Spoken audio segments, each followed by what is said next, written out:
Fancy saris, కంచిపట్టు సారీస్ కి ప్రత్యేకంగా పెట్టింది పేరు మన పూర్ణిమ ప్రింట్స్, కేపీహెచ్పీ అండ్ మాదాపూర్. నమస్కారం. కార్తీక పురాణం 16వ రోజు పారాయణలోకి వచ్చాం. ఈ విధంగా సూత మహాముని ప్రవచించిన స్కాంద పురాణాంతర్గత కార్తీక మహాత్మ్యాన్ని విని సంతుష్ట మానసులైన శౌనకాది కులపతులు సూతముని, లోకోత్తర పుణ్యదాయకమైన ఈ కార్తీక పురాణము స్కాందమందే కాక పద్మపురాణాంతర్వర్తి అయి కూడా కలదు కదా, దానిని కూడా విశదపరచు అని ప్రార్థించగా మందస్మిత వదనుడైనటువంటి సూతుడు, ఓ మునులారా, వైకుంఠుని లీలా వినోదాలు మహిమలు వినేవారికి వినిపించేవారికి విశేష పుణ్యాన్ని ఇస్తాయే గాని విసుగుని కలిగించవు.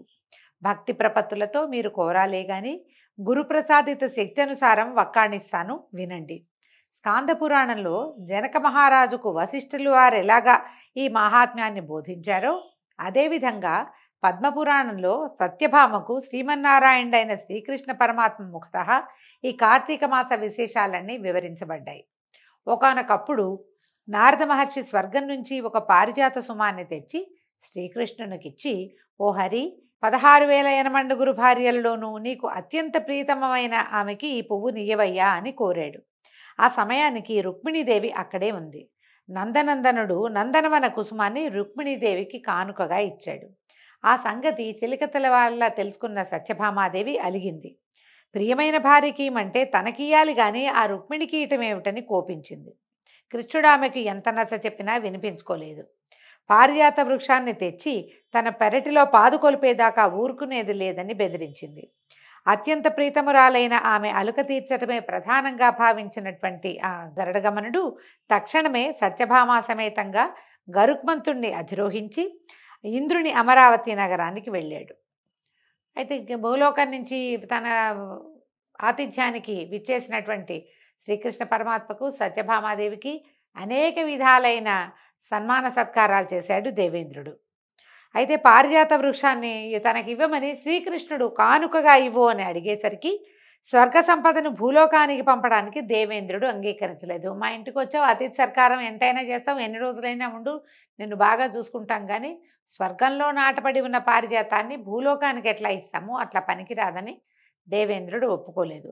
తత్ఫలితంగా ఇంద్రోపేంద్రుల నడుమ ఘోరమైన యుద్ధం జరిగింది. ఇంద్రుడు కాకుండా ఉపేంద్రుడు అంటే విష్ణుమూర్తిని ఉపేంద్రుడు అంటారండి. వాళ్ళిద్దరి మధ్య విపరీతంగా యుద్ధం జరిగింది. ఎట్టకేలకు ఆ తగవులో దేవేంద్రుడు తగ్గి సవినయ పురస్సరంగా పారిజాత ద్రుమాన్ని యాదవేంద్రునకు అర్పించుకున్నాడు. దానవాంతకుడు దానిని తెచ్చి ముద్దుల భార్యామణి అయిన సత్రాజిత్ నివాసంలో ప్రతిష్ఠించాడు. అందువలన అమితానందాన్ని పొందినటువంటి ఆ అన్నుల మిన్న తన పెనిమిటి అయిన పీతాంబరునితోటి చాలా ప్రేమగా ప్రసంగిస్తూ, ప్రాణప్రియ, నేనెంతైనా ధన్యురాల్ని, ఇన్ని వేల మంది స్త్రీలలోనూ నేనే నీకు మీదు మిక్కిలి ప్రీతమని కావటం వల్ల నా అందచందాలు ధన్యత్వాన్ని పొందాయి. అసలు ఈ జన్మలో నీ అంతటి వాడికి భార్యను కావడానికి, నీతో పాటు గరుడారూఢనై బొందెతోటే స్వర్గ సందర్శనం చేయటానికి కథలుగా చెప్పుకోవటమే తప్ప ఎవరూ ఎప్పుడూ కళ్ళారా చూసి ఎరగని కల్పవృక్షం నా పెరటి మొక్కగా ఉండటానికి కారణం ఏమిటి? నేను నిన్ను తులాభార రూపంగా నారదుడికి ధారపోసినా, అలిగిన ఆవేశంలో నిన్ను వామపాదాన తాడించినా నువ్వు మాత్రం నా మీద నువ్వు గింజంత కూడా కోపం చూపించకుండా ఇంతలా ప్రేమిస్తున్నావంటే ఈ నీ ఆదరాభిమానాలు పొందటానికి నేను గత జన్మల్లో చేసిన పుణ్యం ఏమిటి?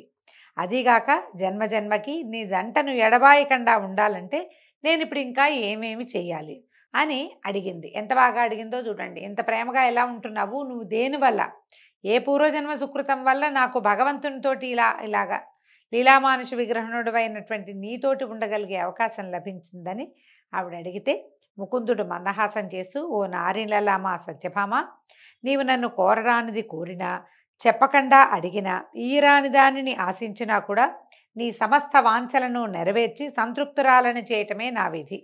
అందుకు కారణం నీ పూర్వజన్మమే అని ఒక పూర్వజన్మగాథని చెప్తున్నాడండి. సత్యభామాదేవి పూర్వజన్మగాథట.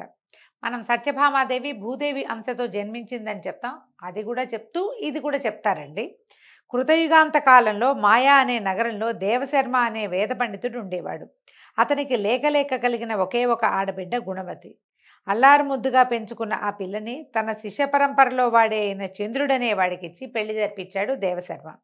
ఒకనాడు ఈ మామ జామాతలిద్దరూ కలిసి సమిధలను దర్భలను తెచ్చుకునే నిమిత్తంగా అడవికి వెళ్ళి అక్కడ ఒక రాక్షసుని చేత హతమార్చబడ్డారు. ఈ సమిధలు దర్భలు అనగానే ఏమిటి అని ప్రశ్న వస్తుంది. దర్భలు సమిధలు నిత్య నైమిత్తికాలకి చాలా అవసరం అండి. సమిధలు లేనిదే ఆ కాలంలో ఈ బ్రాహ్మణులు నిత్యాగ్నిహోత్రులుగా ఉండేవారు. రోజు అగ్నిహోత్రం వెలిగించవలసిందే. అగ్నిహోత్రం అంటే మరి అగ్నిహోత్రానికి ఖచ్చితంగా సమిధలు కావాలి. తర్వాత ఈ దర్భాలతోటి సమిధలు ఈ అగ్నిహోత్రాన్ని 4 పక్కల దర్భలు వేయటము సమర్పించడము ఉంటాయి. చాలా విశేషంగా కనపడుతుంది దర్భలు వాడకం మన యజ్ఞాల్లోనూ హోమాల్లోనూ.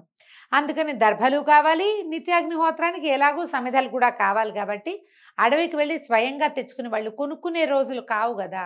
మామగారు అల్లుడు ఇద్దరు కలిసి వెళ్ళి తీసుకురావడానికి వెళ్ళి అక్కడ అడవిలో ఉన్నటువంటి ఒక బ్రహ్మరాక్షసుడి చేత చంపబడ్డారు.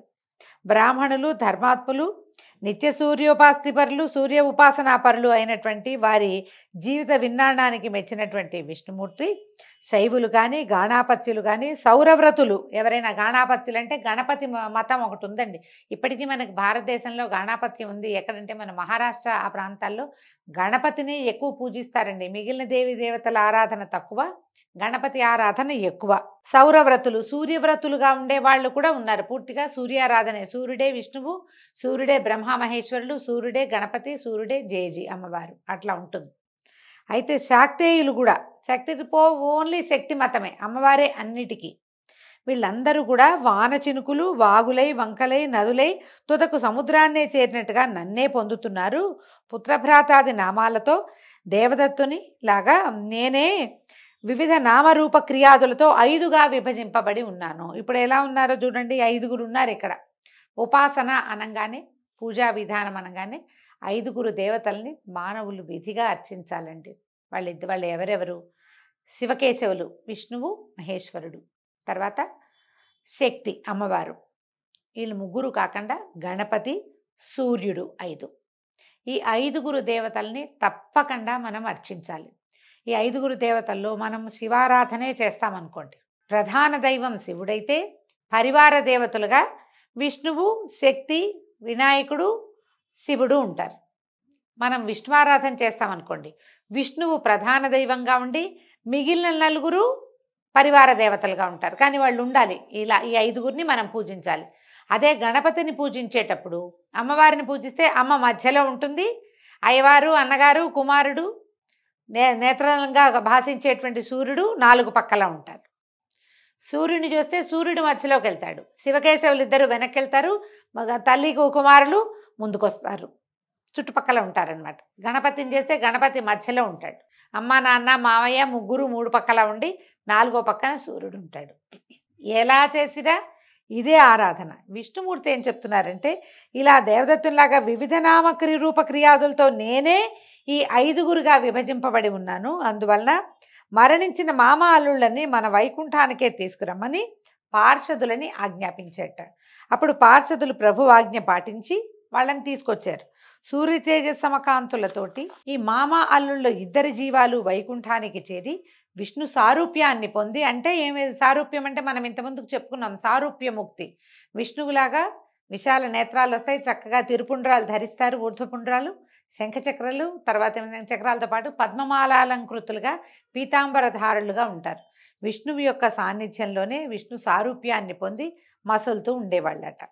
అయితే పితృభర్తృ మరణ వార్త విన్న గుణవతి ఎంతగానో కుంగిపోయిందట. తండ్రి భర్త ఒకేసారి మరణించారు. అమ్మాయి దుఃఖంతో ఉంది. కానీ పోయిన వారితోటి తను పోలేదు, పోకూడదు కూడా.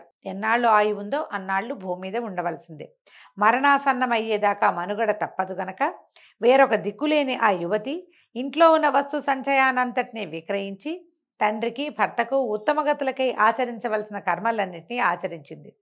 శేష జీవితాన్ని శేషసాయి స్మరణలోనే గడుపుతూ దేహపోషణార్థం కూలి పని చేసుకుంటూ ఆధ్యాత్మిక చింతనతో హరిభక్తిని, సత్యాన్ని, శాంతాన్ని, జితేంద్రియత్వాన్ని పాటిస్తూ ఉండేది. పరమ సదాచార పరులైన వారింట పుట్టి పెరిగింది కావటం వల్ల బాల్యం నుండే అలవడినటువంటి కార్తీక వ్రతాన్ని, ఏకాదశి వ్రతాన్ని మాత్రం ప్రతి ఏటా విడవకుండా ఆచరించేదట. కృష్ణుడు ఇప్పుడు చెప్తున్నారు, కృష్ణ పరమాత్మ, సత్య పుణ్యగణ్యాలు, ముక్తిదాయకాలు, పుత్ర పౌత్ర సంపత్ సౌభాగ్య సందాయకాలు అయినటువంటి ఈ 2 వ్రతాలు నాకు అత్యంత ప్రీతిపాత్రమైన సంగతి నీకు తెలుసు కదా.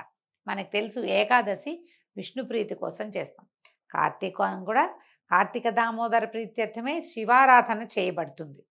ఇవి రెండు నాకు ఇష్టమని నీకు తెలుసు కదా. కార్తీక మాసంలో సూర్యుడు తులారాశిలో ఉండగా నిత్యము ప్రాతస్నానం ఆచరించే వారి సమస్త పాపాలను నేను నశింపజేస్తాను.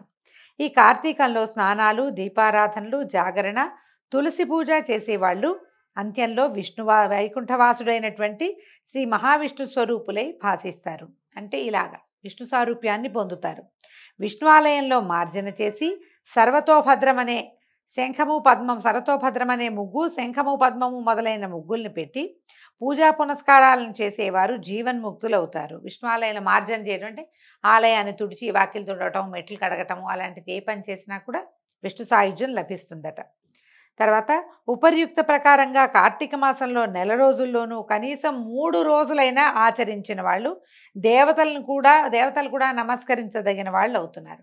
అందుకని మనం విశేషించి ఏం చెప్తామండి, కార్తీకం అంతా స్నానం చేయొద్దు, చేయలేకపోయారు, చెయ్యొద్దని కాదు, చెయ్యలేకపోతే కనుక పర్వదినాలైనటువంటి 4 సోమవారాలు, అత్యంత పర్వదినాలు విష్ణుప్రీతి ప్రధానాలు అయినటువంటి 2 ఏకాదశులు, అక్కడికి 6 రోజులు, ఏదైనా ఓ సంవత్సరం ఇంకో సోమవారం ఎక్స్ట్రా కూడా వస్తూ ఉంటుంది. ఈ 6 రోజులు కాకుండా పౌర్ణమి, అమావాస్య 6, 2, 8 రోజులు, కనీసం 8 రోజులైనా కార్తీక వ్రతాచరణ చేయండి విశేషంగా అని పదే పదే అన్ని పురాణాల్లో అన్ని చోట్ల చెప్తాం. ఇన్ని రోజులు కూడా చేయలేము, పోనీ 2 ఏకాదశులు చేయండి, పోనీ 4 సోమవారాలు చేయండి, అది కూడా కాకపోతే ఒక్క పౌర్ణమి నాడైనా చేయండి. ఎవరైతే ఈ వ్రతాచరణ చేస్తారో వాళ్ళు కనీసం 3 రోజులు అని చెప్తున్నాడు. భగవంతుడు ఆనతి ఇచ్చిందే 3 రోజులండి. దేవతలను కూడా నమస్కరిస్తారట వాళ్ళకి. ఇక పుట్టిందిలగాయతూ జీవితాంతము చేసేవారి పుణ్యవైభవాన్ని చెప్పటం ఎవరి వల్ల కాదు. అదేవిధంగా ఆనాటి గుణవతి విష్ణుప్రియంకరాలైనటువంటి ఏకాదశి, కార్తీక వ్రతాలని మాత్రం వదలకుండా కడు నిష్ఠతోటి ఆచరిస్తూ కాలం వెళ్లదీసి కొన్నాళ్ల తర్వాత వయోభారం వల్ల శుష్కించి జ్వరపడింది. అయినా కూడా కార్తీక స్నానం మానకూడదనే పట్టుదలతో నదికి వెళ్ళి ఆ చలిలో కూడా నడుములోతు నీళ్ళకి చేరి స్నానమాడే ప్రయత్నం చేస్తూ ఉంది. అంతలోనే ఆకాశం నుంచి శంఖచక్ర గదా పద్మాది ఆయుధాలు ధరించి ఆ విష్ణువాభులైనటువంటి విష్ణుదూతలు గరుడ పతాకాయుతమైన విమానంలో వచ్చి గుణవతిని అందులో చేర్చి దివ్య స్త్రీల చేత సేవలు చేయిస్తూ తమతో పాటుగా వైకుంఠాన్ని చేరారు. అంటే ఇప్పుడు కార్తీక స్నానం చేస్తూ నదిలో మునిగి మరణాసన్నురాలైపోయింది, మరణం పొందింది. అప్పుడు విష్ణు పార్షదులు వచ్చి తీసుకెళ్లారు. ఆ కార్తీక వ్రత పుణ్యఫలంగా పొగలేని అగ్నిశిఖలాగా ప్రకాశిస్తూ ఆమె హరి సాన్నిధ్యాన్ని పొందింది. అనంతరం శ్రీ మహావిష్ణువునైన నేను దేవతల ప్రార్థన మీద దేవతీ గర్భాన ఇలా కృష్ణుడుగా అవతరించాను. నాతో పాటే అనేక మంది వైకుంఠవాసులు కూడా యాదవులుగా జన్మించారు. పూర్వ జన్మలలోని చంద్రుడు ఈ జన్మలో అక్రూరుడయ్యాడు. అలనాటి దేవశర్మ సత్రాజిత్తుగా ప్రభవించాడు. బాల్యం నుంచే కార్తీక వ్రతం మీద నా మీద మాత్రమే మనసు లగ్నం చేసిన గుణవతే నువ్వుగా అంటే సత్రాజిత్తు కుమార్తెవైన సత్యభామగా ఇలా జన్మించావు. ఈ జన్మ వైభోగానికి అంతటికీ కారణం పూర్వ జన్మలో చేసినటువంటి కార్తీక వ్రతాచరణ పుణ్యలేశమే తప్ప ఇతరము కాదు. ఈ జన్మలో నా ఇంట తులసి మొక్కను పాతిన ఆ జన్మలు అంటే అమ్మాయి తులసిగా సుశీలగా ఉన్నప్పుడు నా ముంగిట తులసి మొక్కను పాతిన పుణ్యానికి ఈ జన్మలో కల్పవృక్షం నీ వాకిట్లో వెలిసింది. అంటే తులసి మొక్కని పాతి పెడితే హరి సన్నిధిలో దేవాలయాల్లో కనుక తులసి మొక్కలు పెడితే వచ్చే జీవితంలో చాలా అద్భుతమైన వ్యవహారం జరుగుతుందండి, మంచిది లభిస్తుందన్నమాట. ఆనాడు కార్తీక దీపారాధన చేసిన ఫలితంగా ఈనాడు నీ ఇంటా వంట కూడా లక్ష్మీ కళ స్థిరపడింది. ఎందుకంటే ఈమె తండ్రి రోజుకి 100 బారువులు ఇచ్చే శమంతకమణిని ఈమెకి ఇచ్చాడు కానుకగా. వివాహ సమయంలో రోజుకి 100 బారువుల బంగారం వస్తుంది. లక్ష్మీదేవి ఆమె ఇంట్లో స్థిరపడిపోయి ఉంది. అలనాడు నీ సమస్త వ్రతాచరణ పుణ్యాలను కూడా నారాయణాయేతి సమర్పయామి అంటూ జగత్పతినైన నాకే ధారపోసిన ప్రతిఫలంగా ఇప్పుడు నా భార్యవయ్యావు. మనం పూజ చేస్తామండి, మామూలు పూజల్లో మనం ఏం చెప్పుకోం, ఏదో అది కావాలి ఇది కావాలి అడుగుతాం దేవుడిని, లేదా ఏదో అవేం అడగకుండా రోజువారీ పూజ చేసుకుంటాం. కానీ మీరు వ్రతాలు నోములు చేయించినప్పుడు పురోహితుడు ఉన్నప్పుడు గమనించండి, శ్రద్ధగా వింటే తెలుస్తుంది. ఏతత్ ఫలం శ్రీ పరమేశ్వరార్పణమస్తు, కృష్ణార్పణమస్తు అని కృష్ణుడికి సమర్పించేస్తారు, లేదా విష్ణువుకి, పరమేశ్వరుడికి ఈ వ్రతం చేసిన ఫలితం అంతా భగవంతుడికి ధారపోస్తే గనక భగవంతుడు తనకి ప్రీతిపాత్రులుగా భావించి మనకు అద్భుతమైన జన్మనో, ముక్తినో, మోక్షాన్నో, వైకుంఠ కైలాస నివాసాన్నో ఇస్తాడనమాట. మనకి పూర్వజన్మలో జీవితాంతం వరకు కార్తీక వ్రతాన్ని విడువని భక్తికి ప్రతిగా సృష్టి ఉన్నంత వరకు నీకు నా ఎడబాటు లేని ప్రేమను అనుభవిస్తున్నావు. సాత్రాజితి, నీవే కాదు, నీ మాదిరిగా ఎవరైతే కార్తీక వ్రతానుష్ఠాన నిష్ఠులు నా భక్తగరిష్ఠులు అయ్యుంటారో వారందరూ కూడా నాకు ఇష్టులై సర్వకాల సర్వావస్థలలోనూ కూడా తత్కారణాల రీత్యా నా వారుగా నా సాన్నిధ్యంలోనే ఉంటూనే ఉంటారు. రాఘవతి, ఒక రహస్యం చెప్తాను విను. తపోదాన యజ్ఞాధికాల్ని ఎన్నిటిని నిర్వహించిన వారైనా సరే కార్తీక వ్రతాచరణ పరులకు లభించే పుణ్యంలో 16వ వంతు పుణ్యాన్ని కూడా పొందలేరని జ్ఞాపకం ఉంచుకో. ఉపరి విధంగా శ్రీకృష్ణ ప్రోక్తమైన తన పూర్వజన్మ గాథను, కార్తీక వ్రత పుణ్యఫలాలను విని పులకితాంగి అయినటువంటి సత్యభామాదేవి విశ్వంభరుడైన తన భర్తకి వినయ విధేయతలతోటి ప్రణమిల్లింది. దీంతో 16వ రోజు పారాయణ పూర్తయిందండి. రేపు ఉదయం 17వ రోజు పారాయణతో మళ్ళీ కలుసుకుందాం. నమస్కారం.